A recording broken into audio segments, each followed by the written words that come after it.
संत समाज को व सनातन धर्मी जगत को प्रणाम करके मुझे कुछ निवेदन करना है। संसार नाशवान है, शरीर क्षणभंगुर है।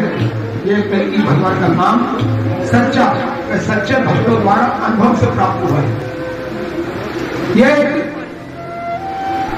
यह धन का व चंदे का मोहताज नहीं है। कलकी मंडल ऐसा है इसमें हम कोई धन मिले तो हम काम करेंगे या कोई चंदा इकट्ठा करना, ऐसा मैंने नहीं देखा अपने जीवन में। तो ये धन का व चंदे का मोहताज नहीं है। कोई अपनी श्रद्धा से कुछ ही दे दे, पर हम ये कभी नहीं कहते कि आप रसीद कटवा लीजिए, चंदा दे दीजिए। इसमें हमारे गुरु को व हमें कलकी नाम की महिमा का प्रभाव से जो गुप्त अनुभव मिले वे हमें नहीं दिए। अब जिसकी इच्छा है गुप्त अनुभव सुनने की, वो अपने आप उसे गहराई में जाए और पता लगाए। अपने प्रदर्शन के लिए वो अनुभव नहीं है। इसीलिए गुरुदेव ने जो किताब छपवाई अपने सामने, तो उसमें उन्होंने कह रहे हैं कि मैं गुप्त अनुभव नहीं लिखे। ऐसी बहुत सारी बात मेरे पिता कहते थे जो हम छपवा नहीं सकते। सिर्फ दो का सत्संग, 3 की हंसी, 4 का तमाशा, 2 के सत्संग में बता सकते हैं, वो भी सामने वाले को देख के कि वो गुरुदेव से बहुत प्यार करता है। तो वे हमने नहीं लिखे हैं, जो आज्ञा कलकी भगवान से मिली है। यदि आप कहेंगे तो अवश्य लिखेंगे। ऐसे लोगों से सावधान रहें जो कोई सिर हिलावे और कहे मुझ पर कलकी भगवान आती है। जैसे कहते हैं ना, मेरे पे देवी आती है, और फिर देवी आती है तो जो कहती है वह वही मान लेते हैं लोग। और कोई कहे कलकी भगवान आती है तो समझ लो सावधान रहो, गड़बड़ मामला, मेरे पे कलकी भगवान आती है। अगर किसी पे कलकी भगवान आ जाए तो उसका शरीर छूट जाए। नरसिंह भगवान के तेज से भी अधिक तेज भगवान कलकी का है।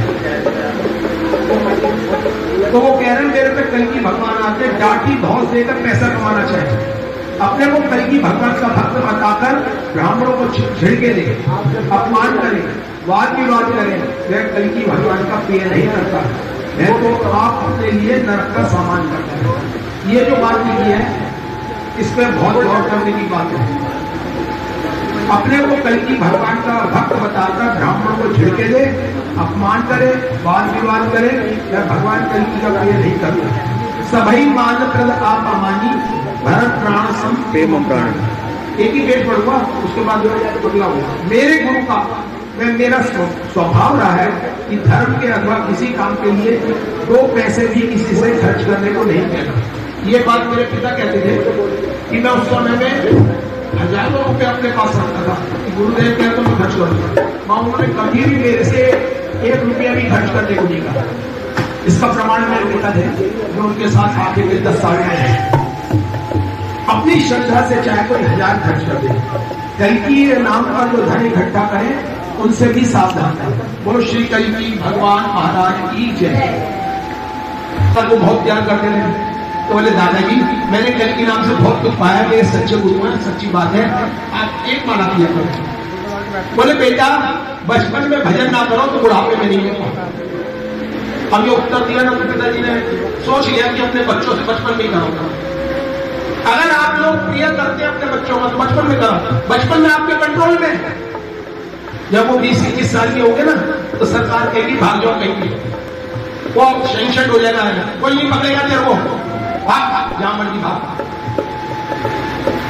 तो पहले बच्चों को रगड़ के रखो। और कैसे रगड़ोगे? रविवार में बैठाओ, रविवार में आते बच्चा भागेगा, भागने दो, खेलने दो, कूदने दो। मगर उसके कान में जब यह कलकी ने जगत पद्मापति या रमापति पढ़ेगा तो वो अमृत चले जाएगा उसके कानों के रास्ते से। कानों के रास्ते अमृत जाके उसे अमर कर देगा। एक बात और बताओ, टेप रिकॉर्डर से आप आनंद तो ले सकते हो, बस सामूहिक पुकार नहीं हो सकती। कई लोग कहते हैं हम तो टेप रिकॉर्डर में चैनल की जगह तो सुन लेते हैं, पदम जी तुम्हारे भी भजन सुन लेते हैं, उससे इतना फायदा नहीं होगा जितना यहाँ पे होता है। ये गूंज होती है ना, जय कलकी जय जगतपति पद्मापति रमापति। आजकल क्या करते हैं, पंडित बुलाया नहीं, बोले टेप रिकॉर्डर चला दो, अब विवाह हो गया। टेप रिकॉर्डर चलाओ, अब वो मंत्र बोलेगा तुम अग्नि के फेरे ले लो, हो गया। ऐसे होते हैं तो धर्म की आड़ में तुम गड़बड़ कर।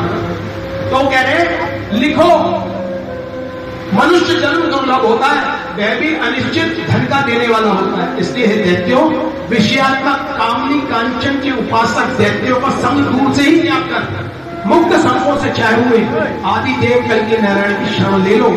कल की नाम की पट्टी ले लो। देखो भैया, मेरा काम था आपको बता दिया, अब आपका काम है एक कान से सुनो दूसरे से निकाल दो, और नहीं तो उसे लिखो।